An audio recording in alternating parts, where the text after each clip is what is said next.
Dennis Nilsen, a Scottish serial killer active between 1978 and 1983, murdered at least 12 young men and boys in London, luring them to his home with promises of food, shelter, or alcohol. He strangled or drowned his victims, then dismembered and disposed of their bodies, often keeping corpses for days or weeks, engaging in necrophilia and treating them as companions. Arrested in 1983, he was convicted of 6 murders and 2 attempted murders. In this documentary, we'll dissect Nilsen's psyche through psychology and psychoanalysis, unraveling the twisted motives behind his horrific crimes. Why Dennis Nilsen? His crimes aren't just gruesome. They're a psychological abyss, a case that demands exploration for its chilling blend of charm, ritual, and depravity. Picture this. A cold London night in 1983. A plumber pries open a drain outside Nilsen's flat, gagging at the stench of rotting flesh. Human bones and skin clog the pipes, a grotesque puzzle leading police to a house of horrors. Nilsen lured vulnerable men, homeless drifters, or lonely bar-goers to his Muswell Hill apartment, offering warmth. Instead, they met death, strangled with a tie, drowned in a sink, their bodies dissected with a kitchen knife, boiled or burned. Per court TV, he kept corpses under floorboards, sitting with them to talk or watch TV, a macabre intimacy. Some remains were flushed down the toilet. Others burned with tires to mask the smell, per A24. This isn't just murder. It's a ritual of control, making Nilsen's mind a perfect subject for a psychological deep dive. Let's step into the dark corners of Dennis Nilsen's psyche, a man who turned loneliness into a deadly obsession. Born November 23, 1945, in Fraserburgh, Scotland, Nilsen grew up in a fishing village, the middle child of Elizabeth White and Olav Mokshiam, a Norwegian soldier who adopted the surname Nilsen. His childhood was a storm of emotional neglect. His father, an alcoholic, was rarely present, divorcing his mother when Dennis was 4, for the famous people. Sent to live with his grandparents, he found solace in his grandfather, his one true bond. But at 6, tragedy struck. His mother, in a cruel twist, led him to see his beloved grandfather, only to reveal his corpse in a coffin, a traumatic shock that shattered young Dennis. For psychopaths in life, this moment, psychoanalytically, was a turning point, planting seeds of emotional detachment and a fascination with death. Attachment theory suggests this betrayal created a disorganized attachment style, where trust crumbled, leaving Nilsen craving control to fill the void. Nilsen's isolation grew. He was shy, introverted, and bullied at school for being weird, per mind psychiatrist. His mother remarried, having 4 more children, sidelining Dennis further. He felt overshadowed by his charming older brother, Olav, and his sexual awakening added torment. Realizing he was attracted to men, he hid his bisexuality, fearing rejection in a conservative society. A disturbing incident, fondling his siblings, for the famous people, led to public shaming by his brother, deepening his shame.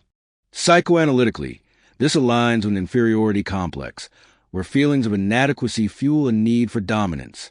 By adolescence, Nilsen was retreating into a private world, obsessed with the macabre, a precursor to his later horrors. After high school, Nilsen joined the British Army in 1961 as a cook, seeking escape from rural isolation. He described this as his happiest time, per biography host, yet his hidden sexuality and heavy drinking hinted at inner turmoil. Rising to corporal, he served in Aden, Cyprus, and Berlin, but left in 1972. He briefly worked as a police officer in London, then as a civil servant, jobs that gave him structure but no connection. His loneliness festered, exacerbated by failed relationships with men, for the famous people. By 1978, at 33, he was a ticking bomb, alcoholic, isolated, and desperate for companionship, his psyche primed for violence. Why did he kill? Nilsen's murders, from 1978 to 1983, were driven by a twisted need for control and companionship. His first victim, 14-year-old Stephen Holmes, was lured to his Cricklewood flat on December 30th, 1978, with alcohol. After drinking, Nilsen strangled him with a tie, fearing he'd leave, then masturbated over the body and burned it for the famous people. This set the pattern. 12 to 15 victims, mostly young, homeless, or vulnerable men from London Soho bars, met their end in his flats at Cricklewood and Muswell Hill. He used charm to gain trust, offering food or shelter, then killed to keep them. Strangulation or drowning, often in his kitchen sink. Ensured death, followed by necrophilia and dismemberment. Per A24, he'd sit with corpses, watching TV or bathing them, treating them as friends. Bodies were stored under floorboards, boiled in pots, or burned with tires to hide the stench, per court TV. Psychologically, this screams antisocial personality disorder with psychopathic traits. ASPD involves impulsivity, lack of remorse, and disregard for others, all evident in Nilsen's calm confessions. Per psychopaths in life, his superficial charm, luring victims with ease, fits psychopathy's manipulative streak. Neuropsychologically, a blunted amygdala could explain his emotional detachment, letting him dissect bodies like meat per mind psychiatrist. Psychoanalytically, his necrophilia, detailed in a 2023 study, reflects paraphilic disorders, with Nilsen using denial of injury and responsibility to justify his acts per Journal of Concurrent Disorders. He saw victims as objects, not people, a sign of object relations dysfunction, where others exist only to serve his needs. His need to keep corpses suggests a desperate bid to conquer loneliness, a theme echoed in studies linking ASPD to chronic isolation per OJP. Victim selection was predatory. Nilsen targeted the vulnerable, homeless men, drifters, or young gay men, those society overlooked per Manchester Herald. This wasn't random. It was calculated. Psychoanalytically, he projected his own feelings of worthlessness onto them, destroying what he saw as extensions of his rejected self. His uncanny knack for spotting vulnerability, noted in a documentary per Psychopaths in Life, shows a predator's intelligence, sensing weakness like a shark smells blood. Social learning theory suggests he learned manipulation in the army, where bullying emerged per Psychopaths in Life. His murders, always after drinking, point to alcohol as a disinhibitor, lowering barriers to his violent impulses. The crime scenes are pure horror. Imagine Nilsen's Muswell Hill flat, 1983.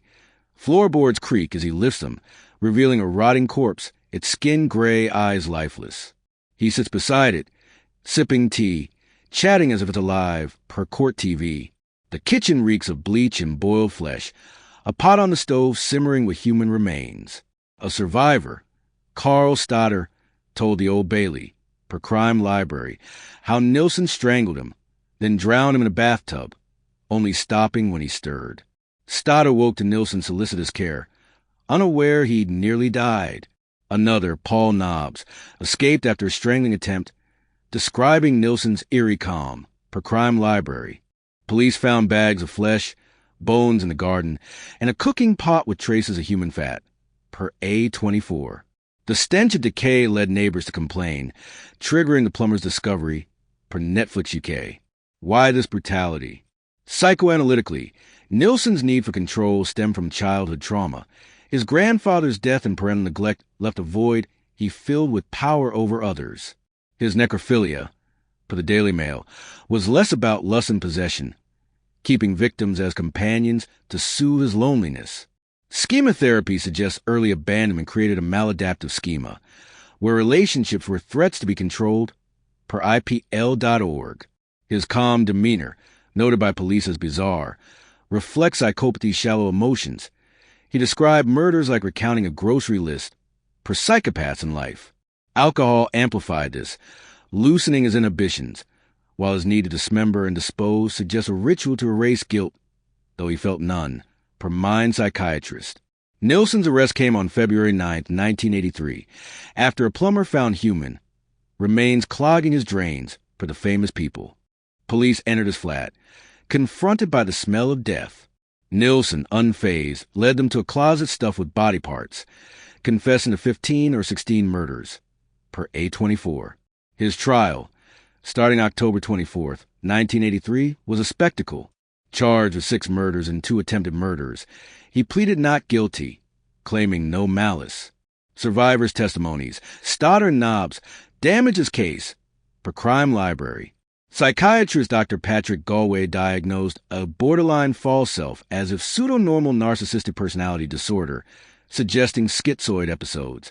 But Dr. Paul Bowden countered, calling him manipulative, not disorder per crime library. The jury, unmoved by jargon, found him guilty on November 4th, 1983, sentencing him to life with a 25-year minimum, later made whole life in 1994, per Manchester Herald. He died in 2018 in York Hospital from stomach surgery complications, per the famous People. Philosophically, Nilsen's story is a descent into Nietzsche's abyss. By embracing death, he became it. His need to control, to keep corpses as companions, reflects a twisted will to power, seeking meaning in domination. Existentially, he lived in Sartre's bad faith, denying his humanity by treating victims as objects, per Journal of Concurrent Disorders. His legacy is a warning. Unchecked loneliness and trauma can birth monsters. His death, alone in a prison cell, mirrors the isolation he inflicted, a poetic end to a life defined by severed connections. Will his story teach us to see the broken before they break others? The ghosts of his victims, still unnamed in some cases, demand we try.